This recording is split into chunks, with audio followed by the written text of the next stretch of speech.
Magandang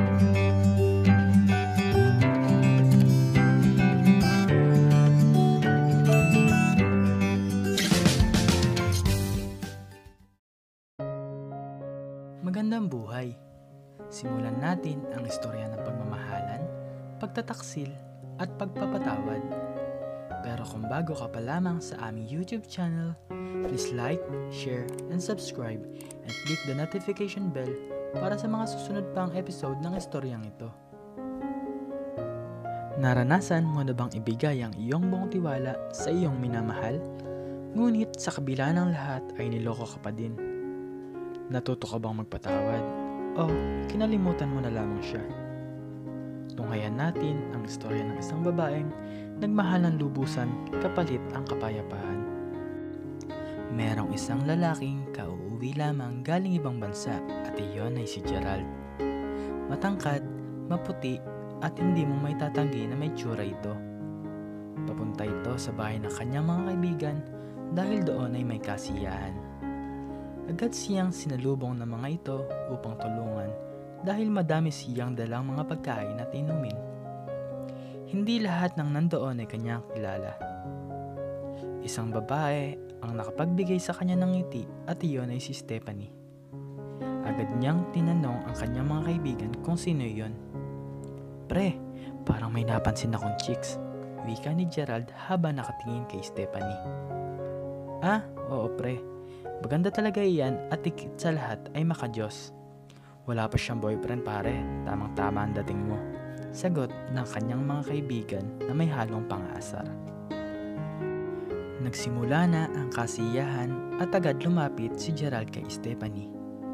Hinimas ito ang mga buhok ni Stephanie na parang matagal na silang magkakilala. Napasimangot naman si Stephanie na may halong pagtataka at agad itong lumayo. Tinanong nito ang kanyang kaibigang babae. "Sino ba yun, Ana? Ang pangit kasi ng dating niya sa akin. Para siyang manyakis," nagtatakang tanong ni Stephanie. "Ah, yun ba? Si Gerald yun. Kauuwi niya lamang galing ibang bansa. Hayaan mo na yun. Medyo babaera din kasi ang lalaking iyon. Huwag mo na lang pansinin." Nakangiting sagot ni Ana. Lumipas ang mga sandali at masayang-masaya lahat sa pangyayaring party. Naubos na ang mga pagkain, kaya naman agad-agad kumilos si Gerald upang magpapansin kay Stephanie. "Wala na bang pagkain?" "Teka lang, bibili ako. Tutal ako naman yung matagal nyo nang hindi nakakasama." "Stephanie, pwede mo ba akong samahan? Mukhang hindi ko kasi kayang bitbitin ang lahat ng aking bibilhin," wika ni Gerald upang makadiskarte ito. "Ah, o sige, sasamahan kita pero bilisan natin ha," sagot niya.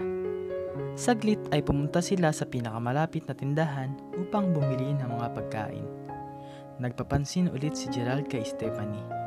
Kumuha ito ng mga pagkain espesyal. Napakadaming napamili niya upang magyabang at magpapansin kay Stephanie. Madami din itong pinamiling alak at ang halos lahat ng pinamili niya ay ang mga ito. Siguro may pagkalasinggero din ito, sa isip ni Stephanie.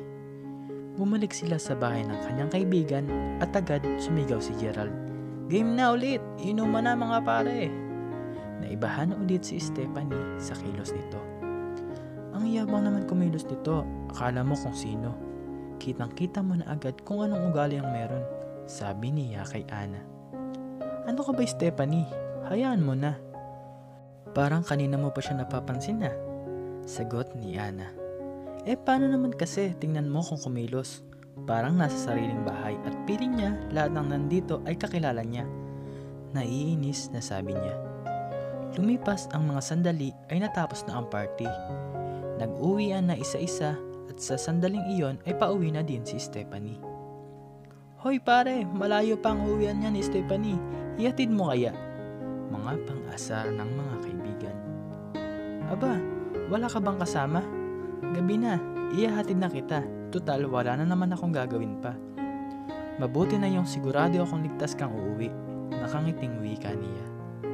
Pumayag na lamang si Stephanie dahil wala nga naman siyang kasama pauwi at takot siya pag madilim na ang paligid. Inahatid ito ni Gerald sa kanilang bahay at doon ay nalaman ni Gerald kung saan ito nakatira. Simple lamang ang buhay ni Stephanie dahil madami silang magkakapatid. Ang kanyang ama ay isang magsasaka at ang kanyang ina naman ay isang may bahay lamang. Dumaan ang ilang araw habang nasa kanilang bahay si Stephanie ay ikinagulat nito ang boses na kanyang naririnig. Tinatawag nito ang kanyang pangalan. "Nandyan po ba si Stephanie?" Wika ng lalaking nasa labas ng kanilang bahay. Sinabihan agad ni Stephanie ang kanyang mga magulang na sabihin na wala siya sa kanilang bahay. Sinunod naman ito ng kanyang mga magulang at sinabing wala siya dito. "Toy, pasensya na. Wala dito si Stephanie. Umalis at baka sa ibang araw pa uuwi." Wika ng kanyang ama. "Ah, ganun po ba? Ito po, kaunti lang po yan. Pasalubong ko po sana sa kanya." Wika ni Gerald. Inabot niya ang pagkain sa ama ni Stephanie at napakadami nito. Mga tsokolate, delata at kung ano-ano pa. Kinagulat din iyon ng kanyang magulang. "Toy, para saan ito? Ang dami naman nito. Kaano-ano mo ba ang aking anak?" Tanong ng ama nito. "Ah, kaibigan ko lang po si Stephanie. Kauuwi ko lang po kasi galing sa ibang bansa. Pasalubong ko po yan sa inyo." Sagot ni Gerald. Tanggap ito ng mga magulang ni Stephanie at umalis na si Gerald upang umuwi. "Anak, ito daw, bigay ng kaibigan mo. Galing daw sa ibang bansa. Pasalubong daw sa iyo." "Ang dami naman ito. Matagal mo daw ba siyang kaibigan?" Tanong ng kanyang ama. "Nitong nakaraan ko lamang po siya nakilala. Kaibigan din po kasi siya ng mga kaibigan ko eh. Mabait naman po si Gerald, pero may kaunting kayabangan." Natatawang wika nito. Halos linggo-linggo bumibisita si Gerald sa bahay ni Stephanie, ngunit hindi naman nagpapakita ito. Hindi ito nagsasawang pumunta sa kanilang bahay upang magbigay ng mga pasalubong. Gustong-gusto niya talaga makita at makausap si Stephanie. At isang araw ay naawa naman ito dahil gustong-gusto talaga siya makita nito. Sa wakas ay nagpakita din ito kay Gerald. "Oh Gerald, ikaw pala yan. Tuloy ka sa aming bahay. Pasensya na at hindi ganun kaganda ang aming bahay. Oh, eto, inom ko muna ng tubig. Mukha kasing pagod na pagod ka." Wika ni Stephanie. "Oo eh. Ako kasi yan nagluto ng adobo para sa tanghalian. Pasalubong sa inyo." Sagot ni Gerald. "Ah, ganun ba? Salamat ah. Dito ka na din kaya kumain. Total, ikaw din naman na nagluto ng ulam." Paanyaya nito. Hindi naman tumanggi si Gerald. Nagkwentuhan sila tungkol sa kanilang buhay at nagkakatawanan at nagsimulang magkalagayan ng kanilang mga loob.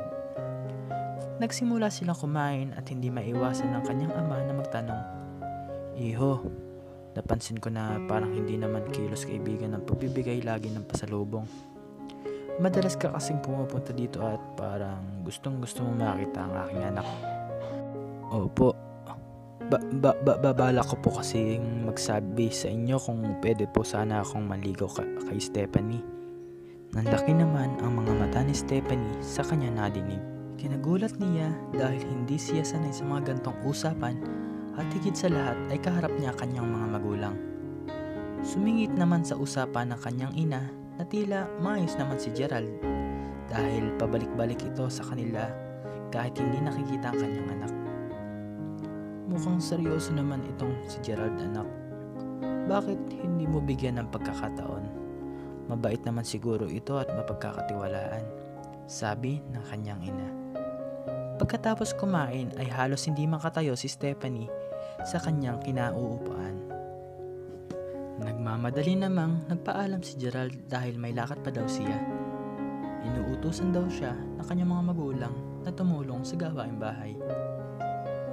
Isang araw, niyaya ni Gerald si Stephanie na lumabas upang kumain. Pumayag naman siya dahil nakilala niya na naman si Gerald na mapagkakatiwalaan.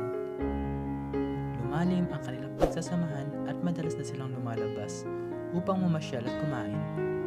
Hindi nila namamalayan na nagkakapalagayan na pala sila ng loob. Isang araw, naganda si Gerald ng sorpresa para kay Stephanie.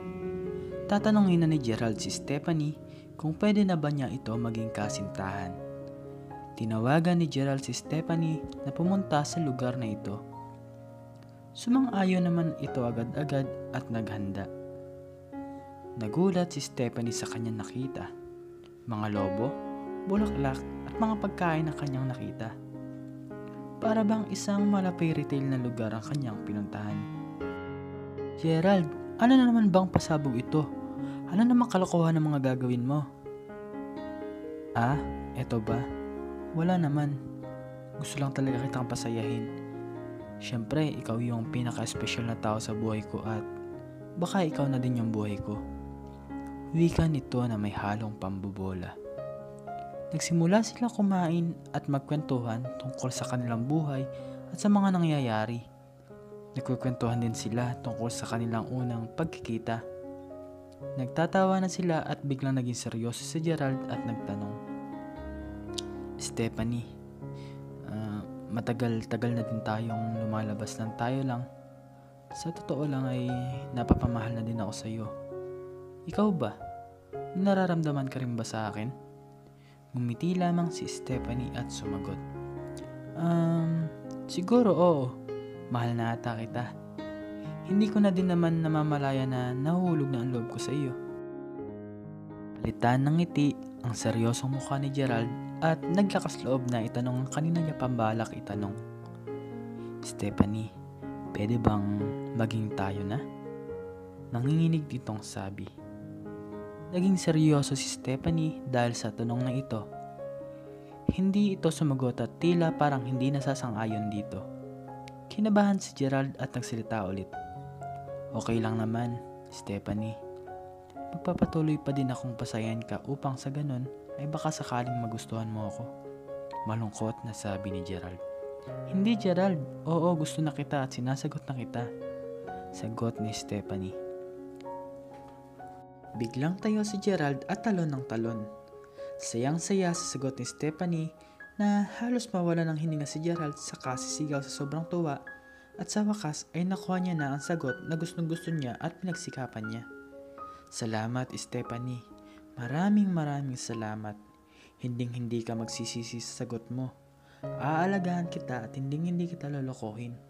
Pangako ko sa iyo na ikaw lang at hinding-hindi na ako maghahanap ng iba pa. Dumilim ang paligid at inihatid na ni Gerald si Stephanie sa kanilang bahay.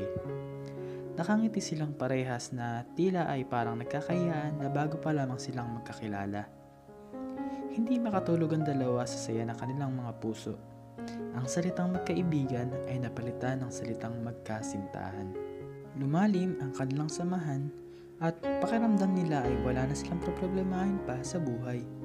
Masaya sila sa kanilang relasyon at nagkasundo na din naman ang kanilang mga magulang tungkol dito. Walang naging problema doon dahil parehas naman silang mabait at wala naman silang natatapakan tao. Kaya din naman kasi nila mabuhay kung sakali sila ay magkapamilya. Lumipas ang madaming taon, nagaya si Gerald na magpakasal na. Hindi naman tumanggi dito si Stephanie dahil matagal na din naman sila magkasintahan at lagay na naman ang loob niya dito. Iyon ang isa sa pinakamasayang araw nila. Sa wakas ay mag-asawa na sila at pwede na sila bumuo ng sarili nilang pamilya. Meron na namang sariling bahay si Gerald upang doon sila ay tumira. Tamang-tama lamang iyon para sa kanilang dalawa at di naman iyon magsisikip kung sakaling sila ay magkaanak. Isang gabi, magkatabi silang natutulog at biglang yumakap si Gerald kay Stephanie. Stephanie, gusto mo na bang magkaanak? Sabi ni Gerald at tila nangaakit ito. Pwede naman. Mag-asawa na naman tayo at pwede na naman tayong bumuo ng sarili nating pamilya. Sagot ni Stephanie. Unting-unting lumapit ang mukha ni Gerald sa mukha ni Stephanie at naglapat ang labi ng dalawa. Ginawa nila ang gawain ng babae at lalaki upang makabuo ng pamilya. Lumipas ang mga sandali ay nabuntis si Stephanie. Masaya ang dalawa at excited dahil sa wakas ay magkakaroon na din sila ng anak. Tingin mo, Anong magandang pangalan na magiging anak natin? Tanong ni Stephanie. Paglalaki siguro, ang gusto ko ay Carlo. At pagbabae naman ay Angelica, sagot nito. Ikaw ba, Stephanie? Tanong ni Gerald. Kung ako ang tatanungin ay Jenny pagbabae. At kung lalaki naman ay Jerry. Nagkatawanan ang dalawa sa binigay na pangalan ni Stephanie dahil parang pinagsama lang nila ang pangalan nito na nais itong ipangalan. Kabuhanan ni Stephanie at sumakit ang tiyan nito. Dali-dali namang isinugod ito sa ospital. Pinanganak ang kanilang unang sanggol at ito ay babae. Ligtas namang naiyanak ni Stephanie ang kanyang baby. Wala naging problema dito. Malusog ang bata at nagsimulang umiyak. Gerald, Jenny ang gusto kong ipangalan sa kanya. Naluluhang sabi ni Stephanie kay Gerald. Nagpagaling si Stephanie sa ospital at noong magaling na ay umuwi na sila sa kanilang bahay. Uwi sila na isang pamilya na. Nagsimula si Gerald ng isang negosyo upang sa ganoon ay matustusan nito ang pangangailangan nila sa kanilang anak. Gumanda naman ang negosyo nito at malaki kung kumita ng pera. Napalago niya ito at kumuha na ng mga tauhan dahil hindi niya na kayang gawin ito ng siya lamang. Hindi nila akalain na gaganda ito at lalago. Gumanda ang kanilang bahay. Nakabilisan na lang ang sariling sasakyan, mga motor, at kung ano-ano pang kagamitan sa bahay. Nagsimula na din silang umupa ng isa pang bahay upang doon ay gawin ang napalawak nilang negosyo. Stephanie, alis lang ako May aasikasuhin kasi ako Ikaw na muna bahala sa anak natin. Paalam ni Gerald. Oo, sige, mag-iingat ka Huwag mo pababayaan ang sarili mo at huwag mo kakalimutan kumain sa tamang oras para magkaroon ka ng lakas ng katawan, sabi ni Stephanie. Umalis na si Gerald at paulit-ulit itong umaalis. Sa mga sumunod na nangyari ay hindi na ito nagpapaalam. Minsan naman ay hindi na ito umuwi. Isang araw, umuwi ito ng lasing na lasing. Napainom lamang daw sa kanyang mga trabahador dahil pakikisama lamang at pagbibigay lamang ng kasiyahan sa kanila upang matanggal ang pagod. Nagtataka si Stephanie sa mga kinikilos ni Gerald at isang pangyayari ay may nakapagsabi sa kanya ng isang masamang balita at iyon ay isa sa kanilang trabahador. Ma'am, alam mo ba si Sir Gerald? Wag po sana niyong mamasamain, pero madami na pong nakakapansin na dinidiskartehan niya ang isa po naming kasamahan. Nabigla naman si Stephanie sa kanyang narinig pero hindi niya na iyon binigyan ng pansin hanggat hindi niya napapatunayan. Nasilaw na kasing ito si Gerald. Nasilaw na sa pera at nilalapitan na din ng iba't ibang babae dahil dito. Bumalik si Gerald sa pagiging buhay binata, palainom, babaero at hindi na iniisip kung may bukas pa. Laging ubos ang pera ni Gerald tuwing nalabas daw. Ang kasabihan nito ay meron pa namang kikitain at malakas naman itong kumita. Napabayaan niya na ang kanyang pamilya at halos wala na siyang perang binibigay dito. Sa pagiging busy ni Stephanie sa bahay at sa kanyang anak ay hindi niya na nabigyan ng pansin ang paghihinala sa kanyang asawa. Mabait naman kasi ito at laki sa hirap kaya natitiis niya ang mga ito. Lumipas ang mahabang panahon at graduate na sa kolehiyo ang kanilang anak. Si Stephanie lamang ang umattend dito at si Gerald ay hindi mo malaman kung nasaan nagpunta. Lumaki ang kanyang anak na malayo ang loob sa kanyang ama dahil hindi niya naman ito laging nakakasama. Umuwi saglit si Stephanie upang balikan ang naiwan niyang regalo para sa kanyang anak. Noong nasa pinto na siya, ay nagulat siya sa kanyang narinig. Boses ng kanyang asawa at boses ng isang babae. Ipinagtaka niya agad ito dahil sarado ang pinto. Binuksan niya ito at nakita niya ang kanyang asawa na may kasamang babae sa loob ng sarili nilang bahay. Gerald, ano to? Sino yan? Bakit ka may kasamang babae dito? Totoo pala ang usapan ng iba na nabababae ka? Lumuluhang wika ni Stephanie. Nabigla naman at agad tumayo si Gerald sa kanyang kinauupuan. Niyakap agad nito si Stephanie at agad-agad naman lumabas ang babae. Wala lang yun, kaibigan ko lang. Matagal ko ng kaibigan yun. Huwag ka mag-isip ng masama. Kinakabahang sagot ni Gerald. Sa sama ng loob ni Stephanie ay tiniis niya na lamang iyon na parang walang nakita. Hindi niya naman iyon pinahaba at pinagsawalang bahala na lamang. Napalitan pa din ng pagmamahal ang nararamdaman niyang sakit, ngunit hindi maalis sa kanyang isipan ang kanyang nasaksihan. Agad pinatawad niya ito ng parang bula alang-alang sa kanilang anak. Ayaw niya din naman kasing maghiwalay sila dahil ayaw niya din naman masaktan ng kanyang anak. Tuloy na nagtiwala ito kay Gerald na baka naman sakaling magbago pa. Bumalik si Stephanie sa graduation ng kanyang anak na parang walang nangyari. Kasama niya na si Gerald sa pagbalik. "Oh anak, regalo sa'yo ng mama wika ni Stephanie. "Wow, salamat mama. Ano kayang laman nito?" Kinakalog-kalog ng kanyang anak ang regalo at hinuhulaan ang laman. "Ano ba naman to mama? Hindi ko mahulaan," ngiting sabi ng kanyang anak. "Anak, congrats. Pasensya na, ngayon lang dumating ang papa mo. Masyado kasing busy sa negosyo. Mamaya, tara at kumain tayo doon sa masarap na kainan," wika ni Gerald. Ngumiti lamang ang kanyang anak dahil hindi sanay ito na nakikita ang kanyang ama. Sumabay na lamang sa agos si Stephanie na parang walang masamang nangyari kanina. Pumunta sila sa kainan upang doon i-celebrate ang graduation ng anak. Bumili si Gerald ng masasarap na pagkain upang bumawi kay Stephanie. Ngumiti lamang bahagya si Stephanie dahil akala niya ay magbabago na ang kanyang asawa. Nakaraos naman ang graduation ng kanilang anak ng masaya at napalaki naman ng maayos at mabuti.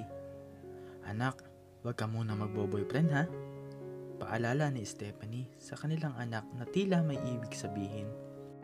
"Opo naman mama, balak ko po kasi munang makapag-ipon ng pera para masuklian ko din naman yung mga pinaghirapan niyo para sa akin, yung sa mga pag-aaral ko." Maraming salamat po mama," sagot ng anak ni Stephanie.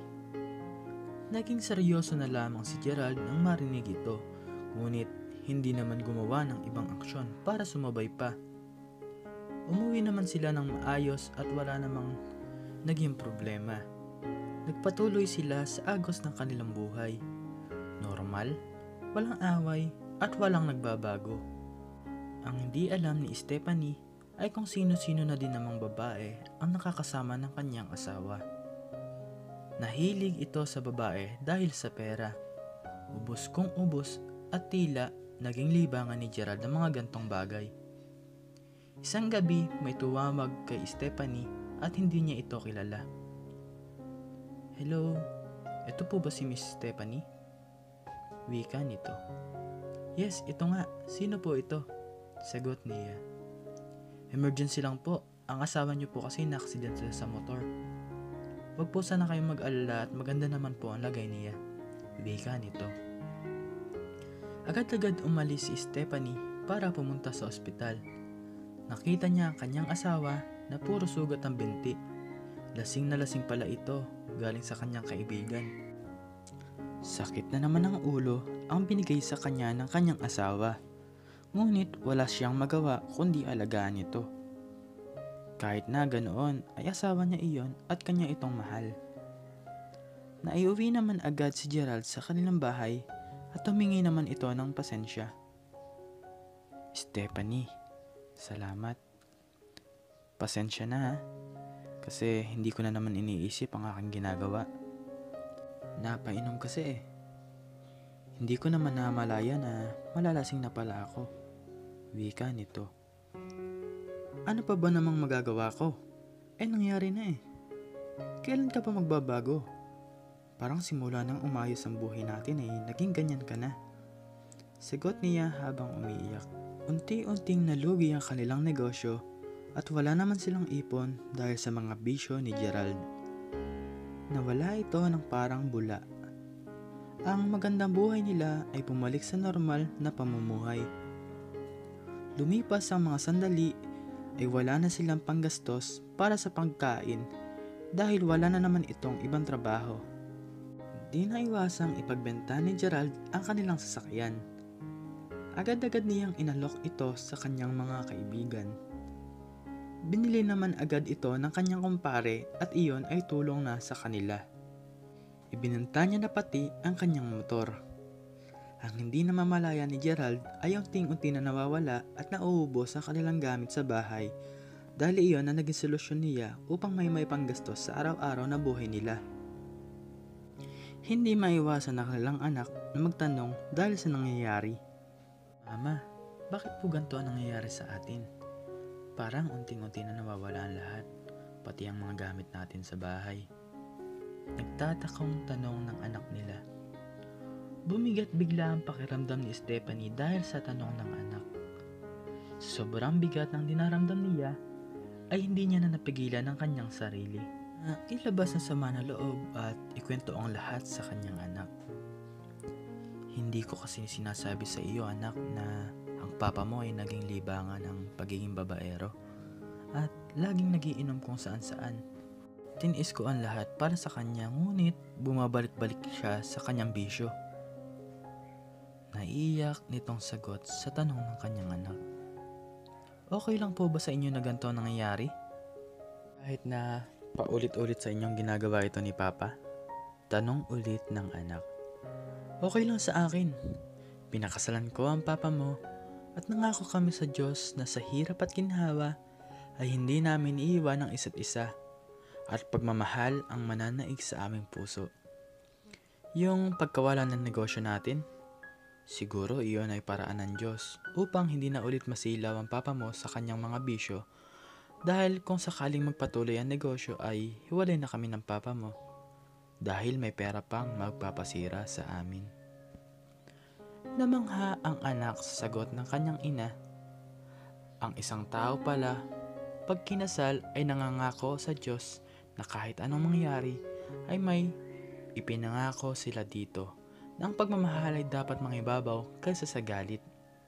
May mga bagay man na mawawala sa iyo, ngunit iyon ang dahilan ng Diyos upang maging maayos ang iyong buhay. Ang pagkalugi sa negosyo nila ay hindi dahilan ng Diyos upang parusahan, bagkus ito ang dahilan niya upang magkasama sila ulit at mabuo. Naisipan ni Gerald na magtinda na lamang ng ulam sa kanilang bahay. Kahit na maliit ang kita, ay naging masaya naman sila. Nagbago na ito unti-unti at nawala ang mga bisyo. Naging masaya sila ulit at kahit na magkaproblema, ay nasa solusyon na naman agad nila ito na magkakasama. Magkakasama lagi sila sa kanilang bahay dahil doon na lamang ang kanilang pinagkakalibangan. Bumalik ang dating sigla na kanilang pagmamahalan. Nagkaroon uli ng tamis at sigla ito. Masayang masaya sila sa mga nangyayari kahit na simple na lamang ang kanilang buhay. Minsan, hindi pa din maalis sa isip ni Stephanie ang mga nangyayari, ngunit napapalitan din naman iyon ng mga ngiti. Ang buhay nila ay simple na lamang ngunit naging masaya naman sila sa mga pangyayari. Pagmamahal, pagtataksil, at pagpapatawad. Yun na lamang ang nangyari sa kanilang buhay. Tumanda sila ng masaya sa kanilang buhay.